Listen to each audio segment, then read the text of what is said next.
Hi, everyone.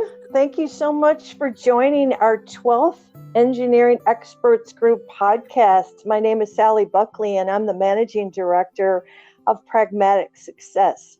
Our role is to provide management consulting, executive search, and coaching for the infrastructure and renewable energy space.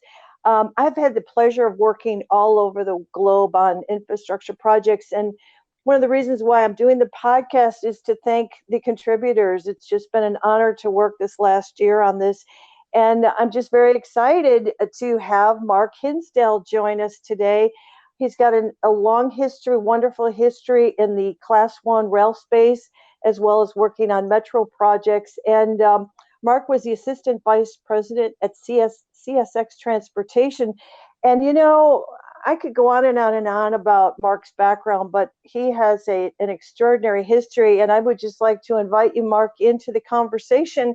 And I'd like to begin with your passion as a young man for the rail space, and how fortunate you are that you were able to carry that on through your life. So thank you for joining us, Mark. Well, thank you for having me. I'm glad to be here. So why don't you start with your way back when you were a child, and your passion with your early days of monitoring trains? Well, I don't really know where it began, but I think my story is similar to some others that I've run into over the years. I spent a lot of time as a young boy in a town in Michigan named South Lyon, which is not far from Detroit. And all my relatives on my mom's side lived there, and spent a lot of time in my grandfather's house, which was right next to a mainline rail line between Detroit and Grand Rapids. And I started going out and greeting trains at just about the time I was able to stand on 2 feet, according to my mother. So I developed it early and strong. And it wasn't very long into my life before I made the internal decision that I wanted to work for the railroad when I grew up. That was what I wanted to do. And I don't think after all these years that's changed any. And I don't think that, I really don't think that it's something that I could have avoided doing. I don't know what else I would have done with my life if I hadn't been able to get on with the railroad, which I did in 1971 for the first time. And it was on the C&O Railroad that went by my grandpa's house. So I fulfilled that vision early on, about as early as I could. I did work my way through high school at a Kroger store, like so many other boys did. But as soon as I got able to really focus and think about how I'd fashion a career out of working for the railroad, I did so. And I guess that's where it started. And I had a lot of good fortune along the way. But if I were to say anything about that, it taught me that if you really want to do something and you focus hard on it, you'll get there. So, Mark, tell us a story about, I think you sent some information over to one of the rail lines about what courses to take. And then I'd love to hear the story about the paper you wrote, because I think that's got such beautiful threads associated with it. I started writing to railroads, when a lot of kids were going out for sports and playing in garage rock bands. I did a little bit of that, I'll admit myself, but most of the time I was trying to learn more about railroading. I immersed myself in books that I could read about the subject, and I spent a lot of time observing them, obviously. And I started writing to railroads. I would find names in timetables or in official guides, which was a thick tome that was published monthly when I was growing up, and had all the timetables and all of the officials for every railroad in North America. And I would pore over that for hours, looking at the maps, looking at the timetables for the passenger operations and anything they might have also included in their entry about freight. And I started writing to some of those names just to ask for information about, one, how I could work for the railroad. What would I need to do so that I could one day work for the railroad? And I must say, just for picking out a random name from a timetable, a public timetable, and writing to it, I got responses from nearly everyone that I wrote to. Mm-hmm. And they would all send about the same message back, which said, get a college degree in either business or in transportation, specializing in logistics if you could. And just stay on that course and try to enter a management training program on one of the carriers of choice. And I followed that advice. I ultimately went to work when I got out of school, Michigan State. I went to work for the Grand Trunk Western. But before I did that, I had a chapter in my life that sort of, I didn't know it at the time, we never do, but it set me up for a career on the railroad. And basically, I did major in transportation administration at MSU. And one of my courses required me to write a paper for the class. And I did. And the paper was focused on the potential for a rail commuter network in Detroit, which everybody knows Detroit has had a rough time of it in the last 50 years. And I thought that a commuter easier to get in and out of central Detroit might be good for the city and stimulate more growth. There was still an active downtown core of office workers and executives in Detroit in those times. So I wrote a paper on it, and my professor liked the paper. And he took it downtown to Lansing, our capital in Michigan, the state capital, where the Michigan Department of Highways was located. And I started working there while I was still going to school as a result of that paper. Whoever was given the paper to read apparently thought there was some substance to it and got a hold of me and asked if I would work to help develop some of the ideas in the paper part-time, because I was still a student. And I agreed to do that. So we restructured my senior year classes. This was in my junior year, actually. So we restructured my classes in order to work part-time down there. And what ultimately happened from that was I got to know a lot of people in the industry. We ultimately settled on spending state money that was available through a recently passed gas tax of 2 cents per gallon, of which 1/2 cent had to go to non-highway transit. Mm-hmm. And if any of you are familiar with Michigan and its reputation, there weren't very many in the highway department that knew what non-highway transit really was. Mm-hmm. And we ended up doing the research necessary. Amtrak was only 2 years old at this point, and there was only one Michigan route that had been selected when Amtrak was created. And we needed more. And we revived a route that had existed prior to Amtrak on Grand Trunk Western between Port Huron, Michigan at the Canadian border and Chicago, about 330 miles. And that train was a success. And we ultimately did more state subsidy passenger rail expansions in the state. I worked on that for about a year, counting the time that I was still going to school. So this is a really good reference point. You are, what do we figure, 20 years old at this point? 19? Yeah, I was Pretty impressive. Yeah, graduated in 74 at age 22, and so I started at 21. Yeah. right, right. See, Yep. in- influence. Okay, go ahead. Oh, well, I was just going to say that in the process of putting the passenger train on, which some of you will recognize, the name of the train still exists today, is the Blue Water, and still state subsidized to this day, and still has a good, healthy passenger load, and is part of the state's rail network. You know, the opportunity to work with people at GTW ultimately resulted in them offering me a job.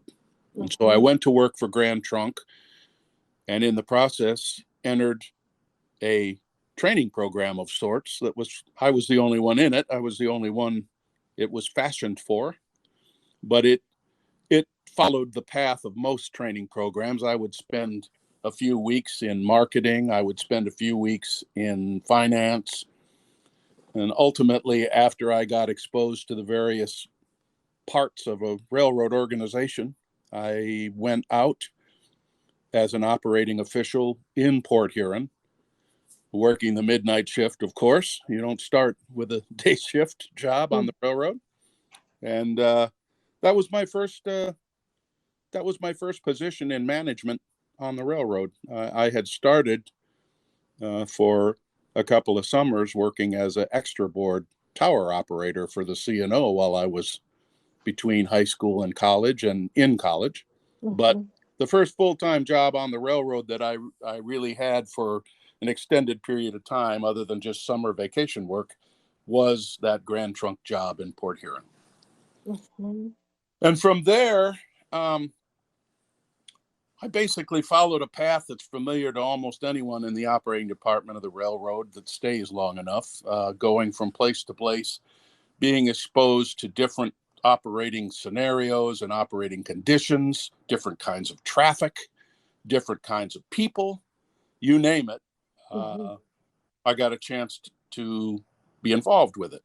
And along that way in 78, I came away from Grand Trunk Western and decided to return to the C&O, which by then was Chessie. And I stayed with Chessie and its successors through the rest of my career, with the exception of one stint that I'll talk about in a little while overseas. Right. So CNO was, what was the connection with CSX? Was there a Okay. purchase there? Yeah. Okay. In 1980, Yeah. Seaboard System and Chessie System, and those two railroads basically, Chessie was in the north and northeast, Chicago to New York, Philadelphia, that part of the Mid-Atlantic, Baltimore, and Seaboard System was in the southeast. It was strong in Florida, in Georgia, the Carolinas. Right. It served that part of the country, and the two merged. There was a holding company formed called CSX Corp, and both Seaboard and Chessie agreed to come together. And in 1986, a formal merging of the operating components within Seaboard and Chessie was made, Mhm. and we started running the railroad as the combined one named CSX.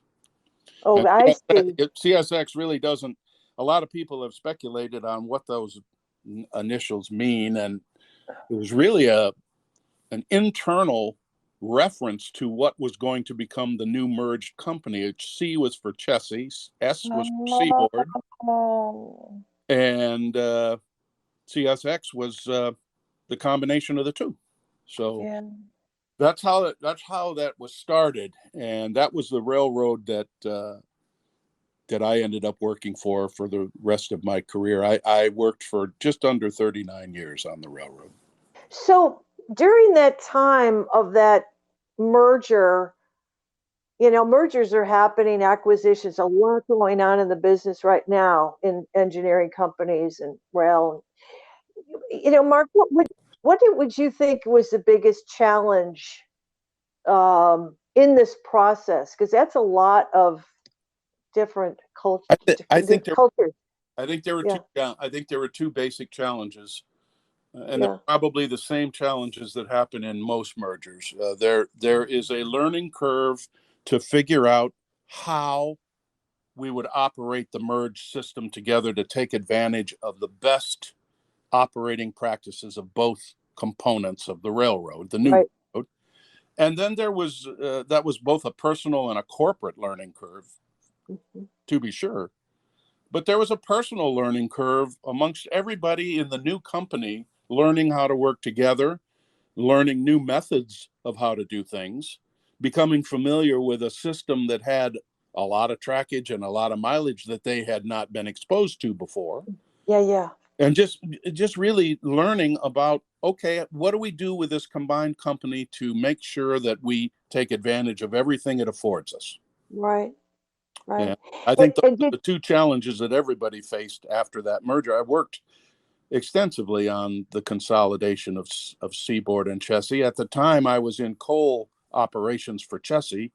Coal wow, was a huge part of Chessie's revenue pie.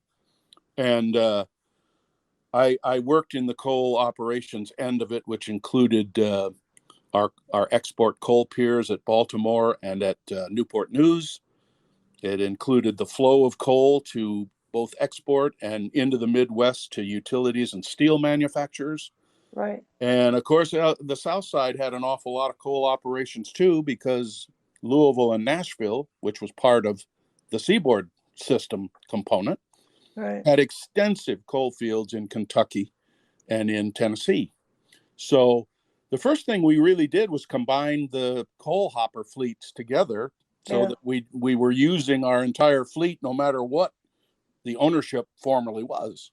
Right. And those kind of projects began immediately, and other projects of how to reroute trains, taking advantage of new track that heretofore neither individual company had the right to use. Oh, So, in interesting. other words, Right.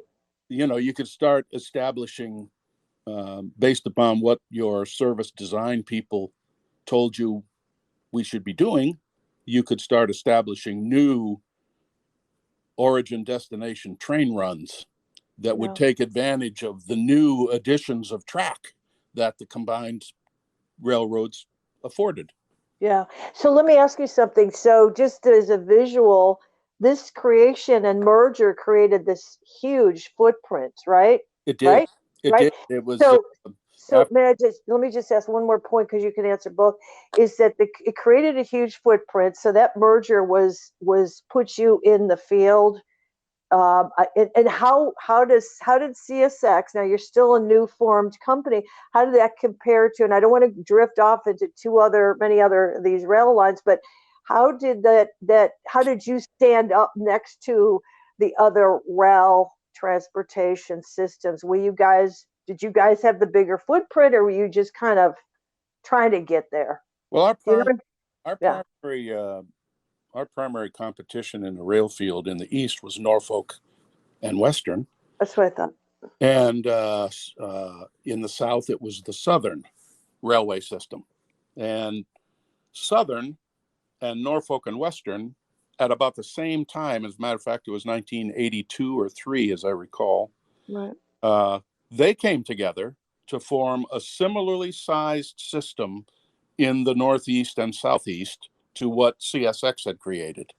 So at about the same time, our competition also expanded and had the same reach, Ah. more or less, as the combined new CSX system did.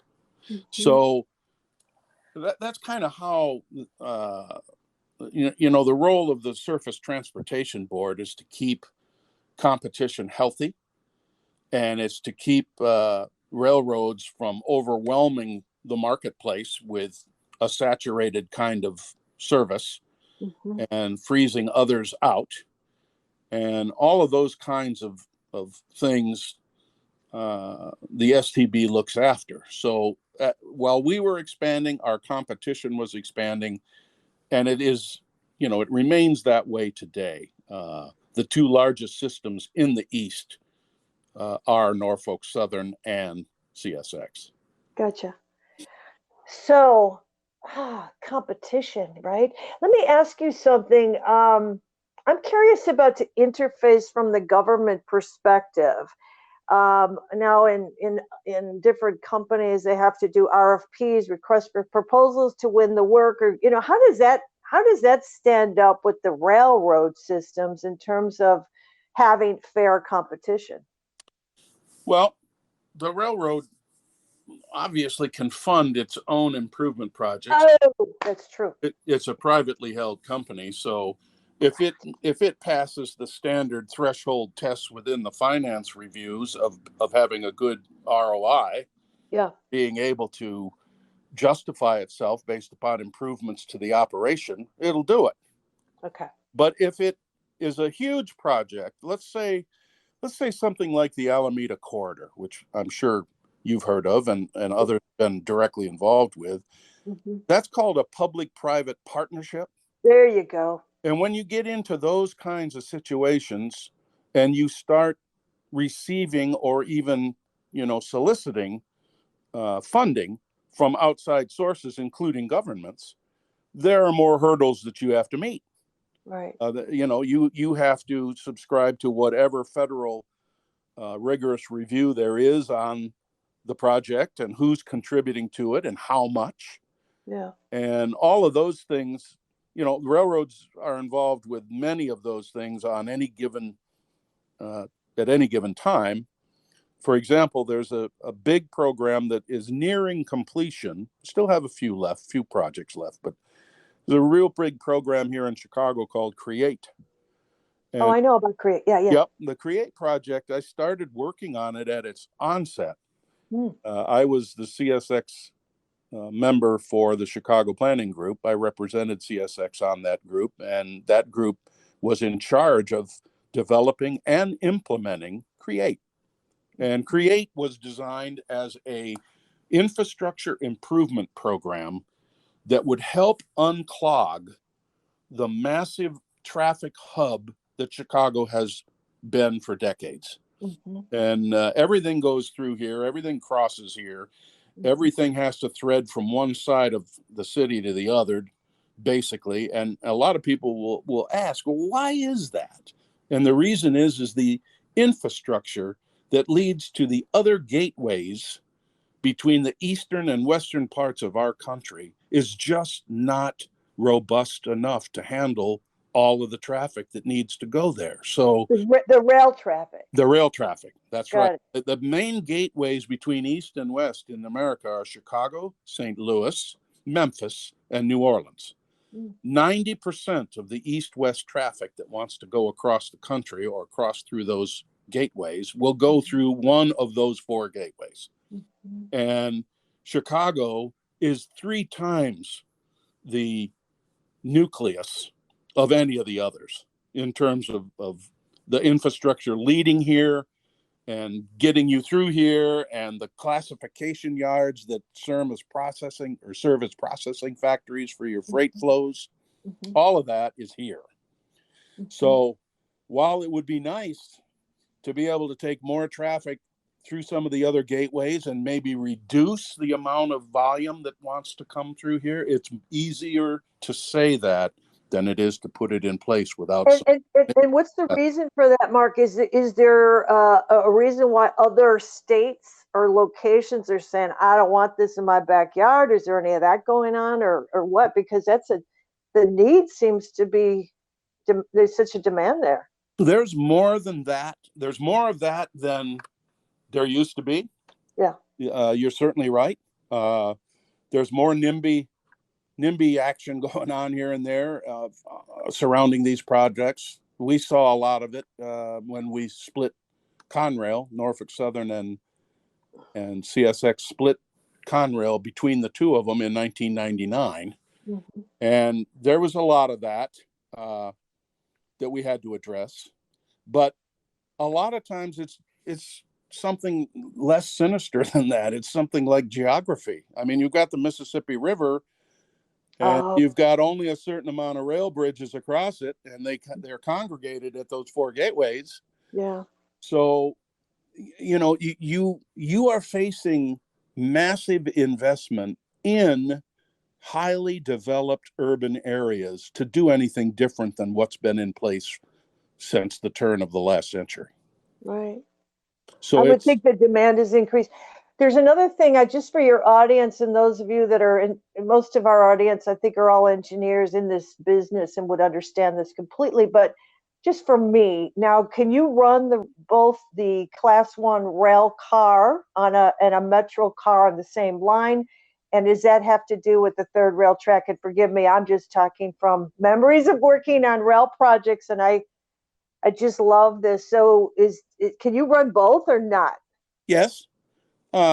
In Chicago, Metra, which is the agency that operates Chicago's rail commuter network, Yeah. it operates over a combination of lines that it now owns itself and can control access to and from, Oh my gosh.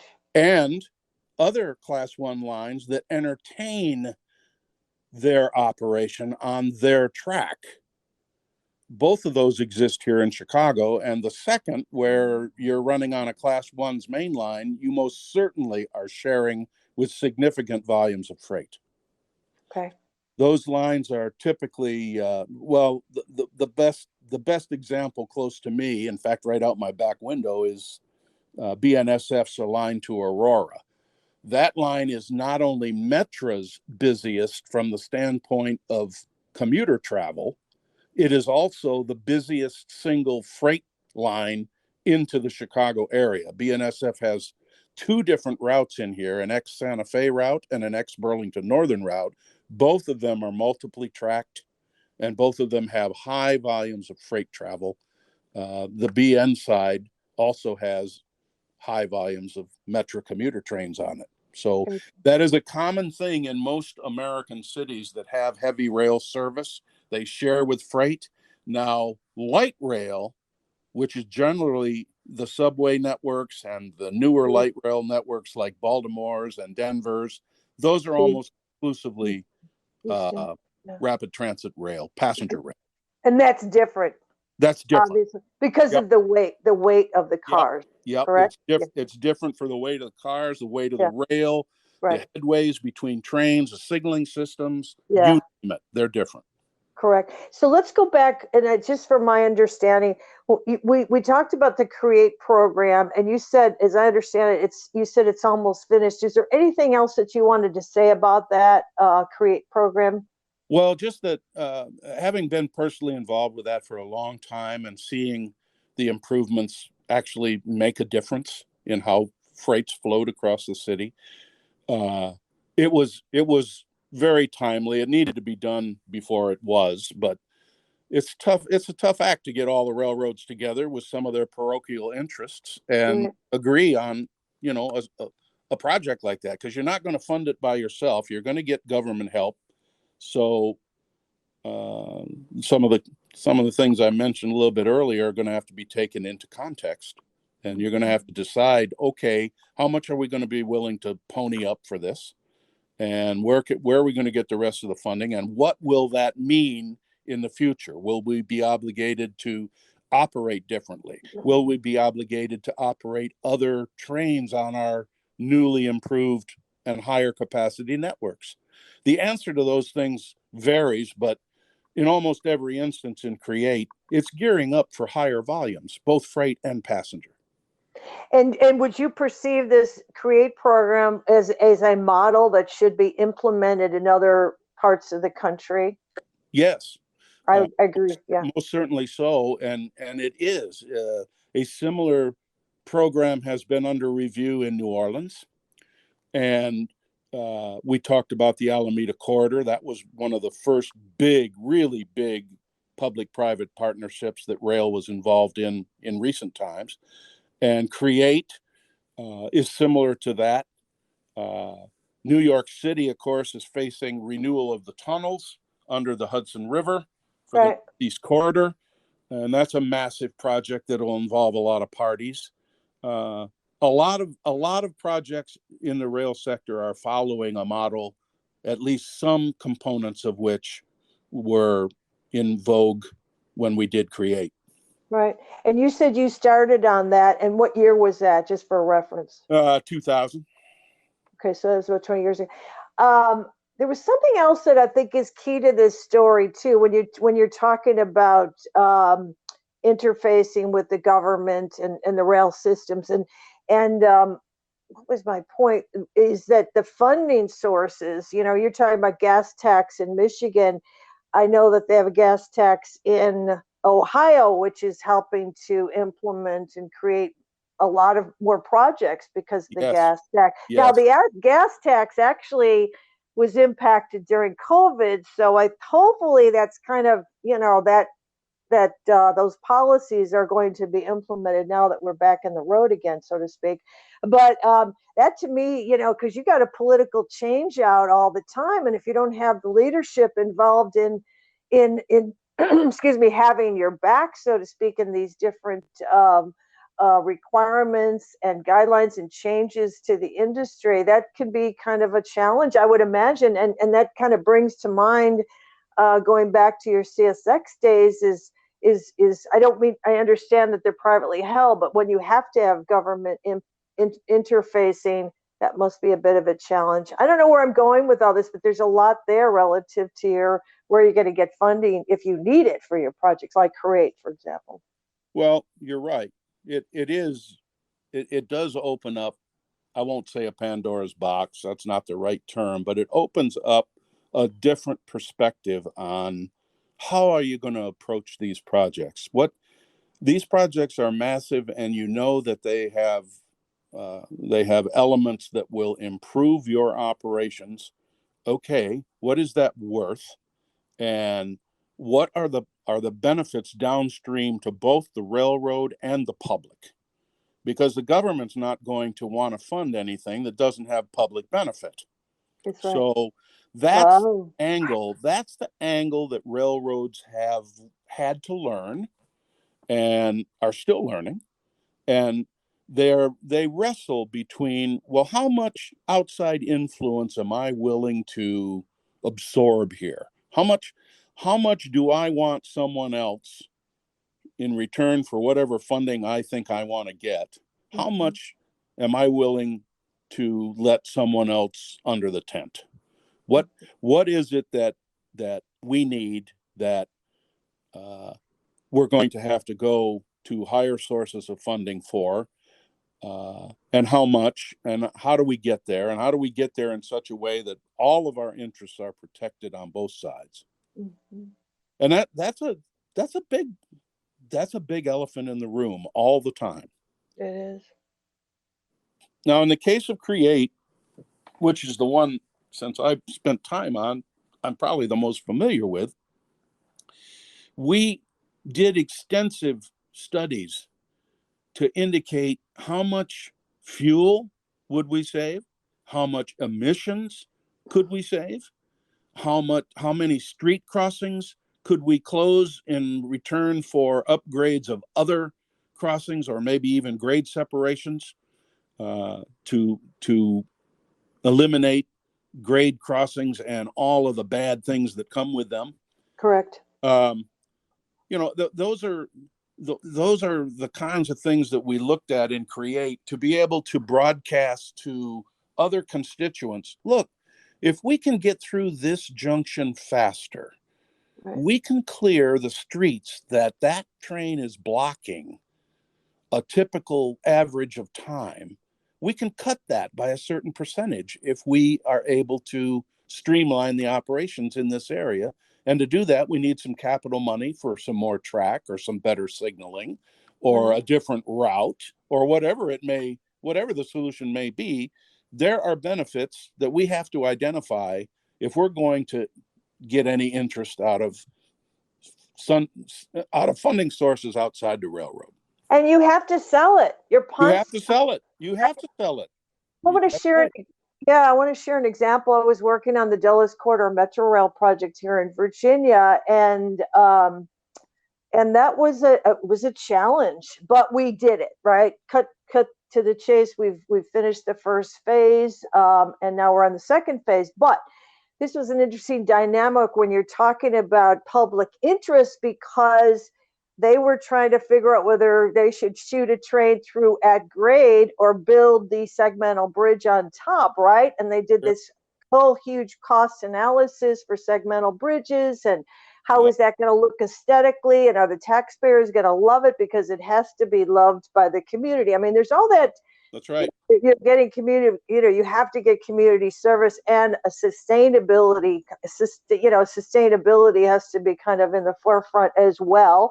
But what was great about it was they worked with the geotech guys. They got it up. It's up and it's beautiful, actually. But what I know about this stuff, having worked on several rail projects and projects all over the world, is the best course of action, I think, is to get community engagement in some of this effort. Do you support that point of view?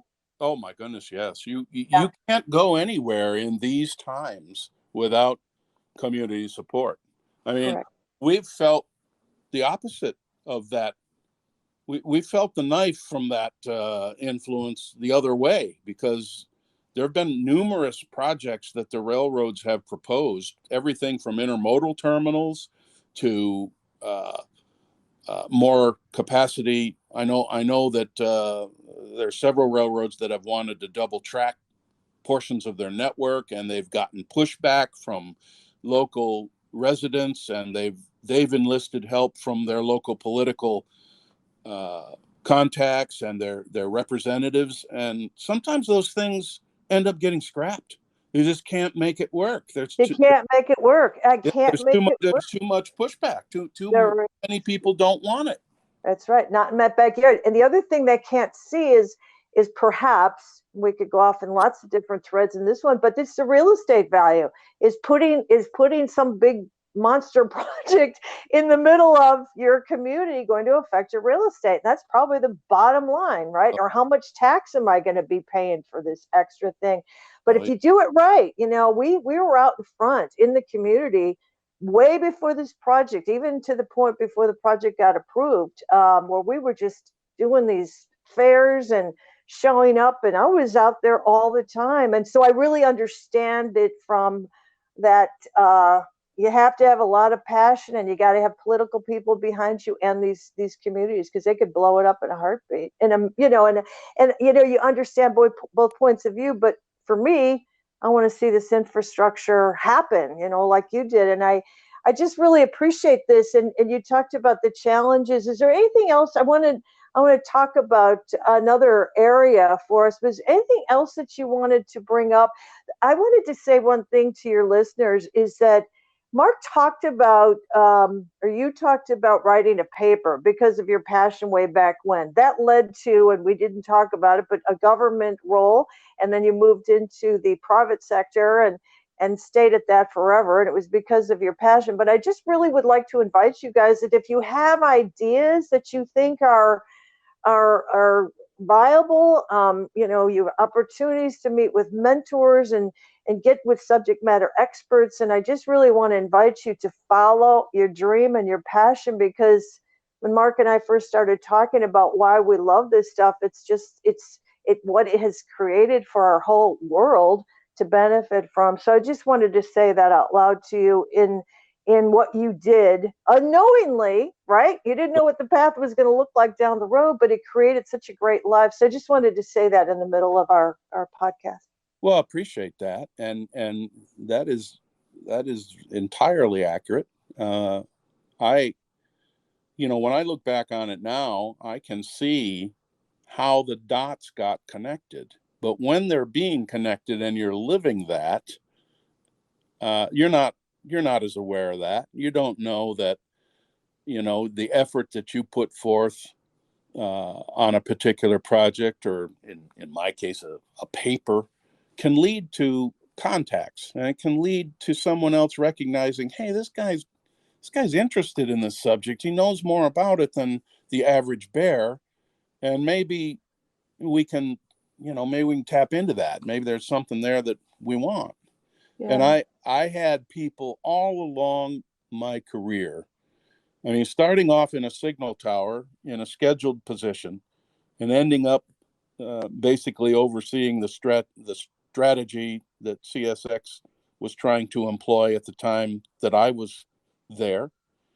I ran into a lot of people, both inside my railroad and other railroads and outside the industry, that helped me along the way and gave me insight as to how to get where I thought I was trying to go, and how to get something accomplished, and how to learn from it. And I had so many, like nearly everyone else I would imagine can identify. I had so many people that took the time to talk to me and to teach me and help me understand what I was trying to do, and support me in it. I had to go in front of a lot of senior executives in my time and sell an internal project to them. I think we ought to do this on our network, or I think we ought to uh, reestablish this particular route that would require us to upgrade the track again, or whatever. We would do that in front of our own people first, and if it couldn't pass muster with them, we didn't have to go any further. Right. Right. So it is a lot of selling, isn't it? There is So a lot you, of selling, yeah, and not only internal selling, but as you mentioned, this is not a friendly time for a railroad to be trying to operate in the middle of an urban settlement. It's just not. Times have changed. Things are busier.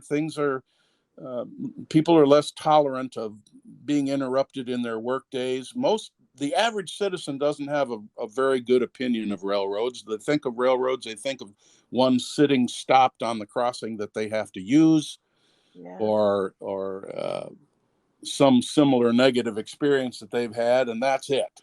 And I always wanted to try to figure out how he could change that. I couldn't do it in only little ways of defending what had happened and why and how it could be fixed. But ultimately, it's just not a good time to be trying to build something in the middle of a city that is going to bring more freight to a neighborhood. Well, it's one of the reasons why we're doing the podcast is I don't know if we can reinvigorate the excitement about it, but it is transporting goods and services. So there's definitely a business plan for that, a business practice, right? Well, that's how some of this stuff gets done in spite of pushback, because the greater good is recognized as being something that, hey, this needs to be done. Exactly. I mean, you forget what the reason is why we're doing this, right? It is for the benefit of the communities, right? So, because of time, I want to switch gears a little bit, and I'm going to jump into we're going to go back in time to the locomotive space, and I wanted to share the quick story about my grandfather, and like actually two grandfathers, and invites you into the space about what you know about what's going on in Tennessee. So may I just start with that, Mark? Is that okay with you? Sure. So great. So my grandfather, Edward Reardon, worked for a company called Locomotive Firebox Company, and he had a patent.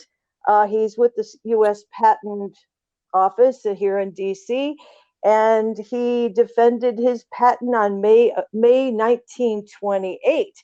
And I'm just going to read a little bit about this because I'm going to invite Mark in to share with me what he interprets as this patent, and it's just a quick paragraph here. The primary object of this invention is to provide in a locomotive boiler embodying the well-known Nicholson thematic siphon in the firebox thereof.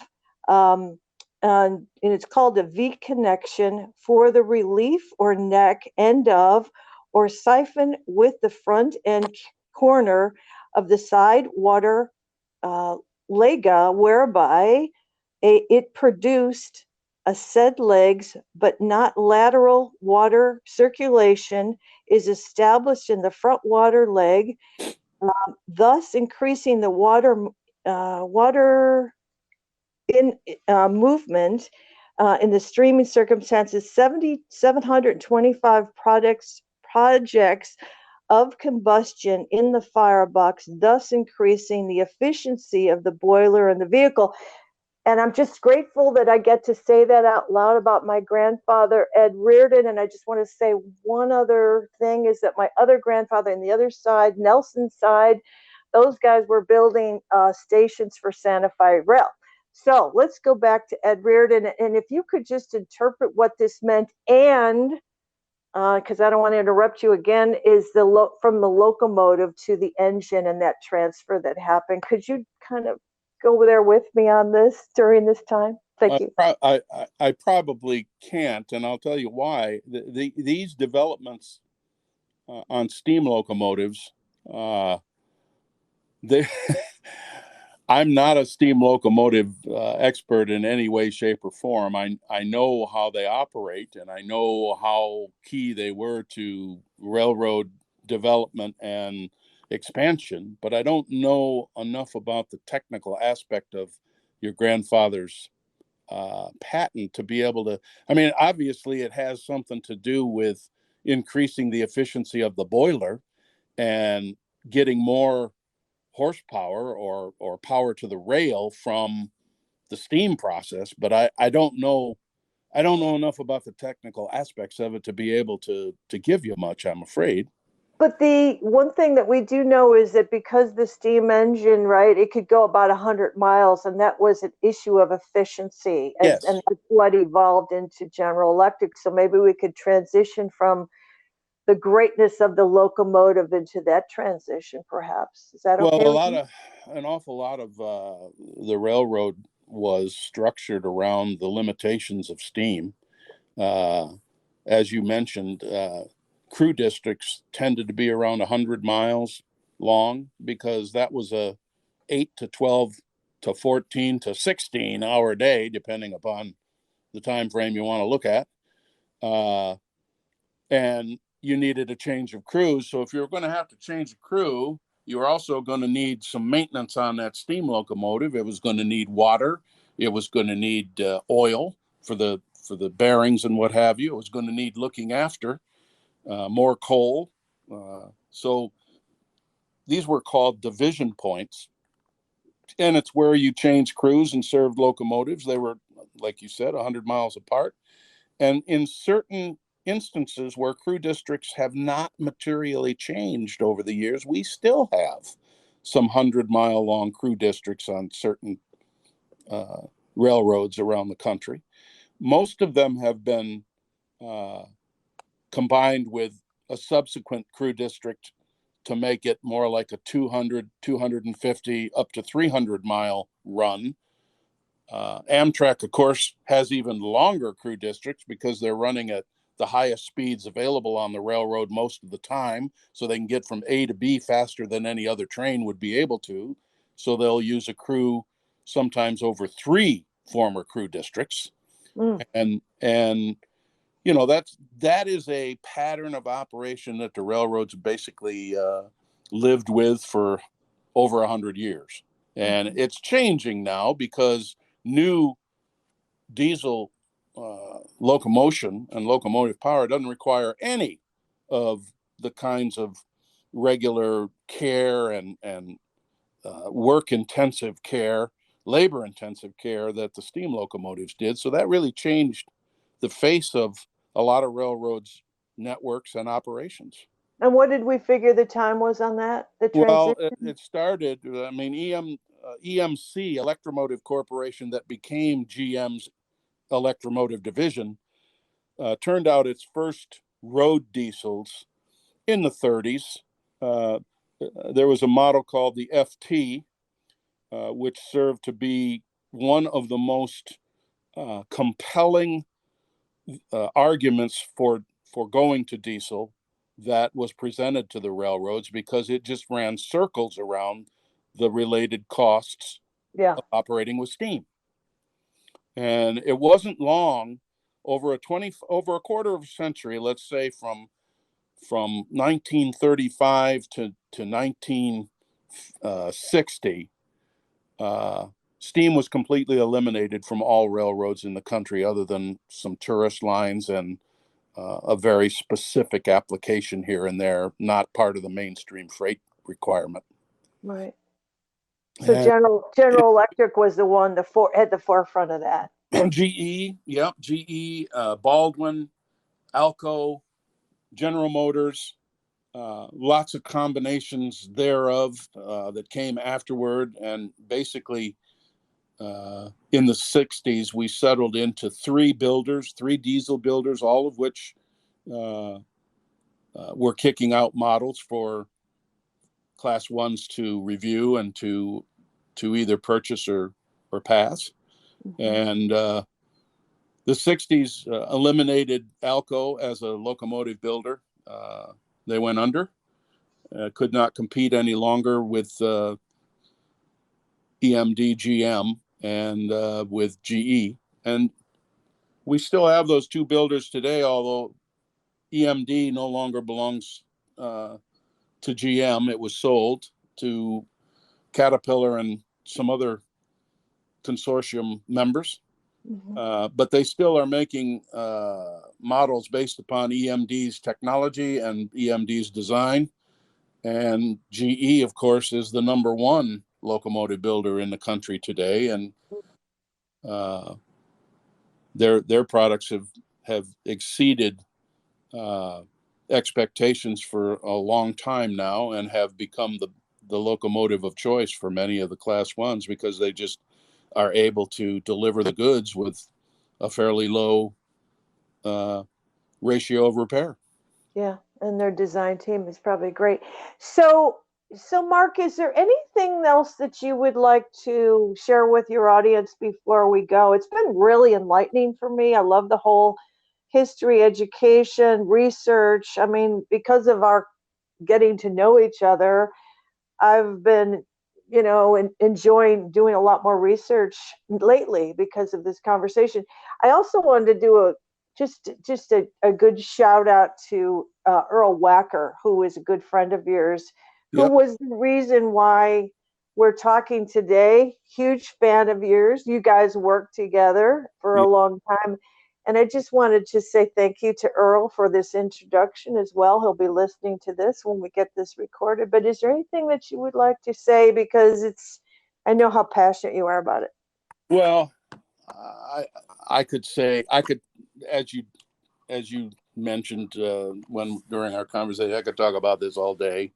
And I want to thank Earl too for bringing it to my attention, because I always like to share ideas and things that are of mutual interest when you get together and talk. Earl worked for me during a very challenging time around CSX during the Conrail split. No railroads had ever attempted to take another railroad and divide it amongst themselves. When a merger has taken place, you just basically add one company to another, figure out how to integrate the two of them, and go forward. Well, in this instance, we were taking a railroad that was solid, and we were going to break it in half and provide both of the purchasers, Norfolk Southern and CSX, with access to Conrail's territory and Conrail's traffic base. Whoa. And that was very, very difficult. And when we finally came to implementation day on June 1, 1999, Earl was right there with me, trying to make sure that we didn't fall flat on our face, and that we were able to continue operating through Chicago, which was going to be the focal point of nearly every measure that you wanted to apply to the new railroad. Pretty impressive. And we did that, not without hiccups and not without challenges and not without upset customers here and there, but we did do it, and we did slowly get better, and we did make the infrastructure changes and additions that would allow us to get better.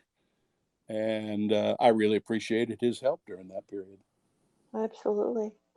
All right. Well, I think your guys, the people out there, this podcast will be distributed on multiple sites, and we'll also be sending out newsletter about you to thousands of people for your listeners. I would love it if the listeners would hit the subscribe button and the like button and share with your friends. And Mark, I really appreciate the time and your devotion to this work. And I have the same kind of passion. I feel very lucky that I've been working on projects all over the world, and I never dreamed of it, but I have that passion about engineering. I'm not an engineer, but I have the passion and engineering operations, what it takes to, like you said, work on mergers and challenges. And it means to have a lot of people at the table to come to an agreement after lots of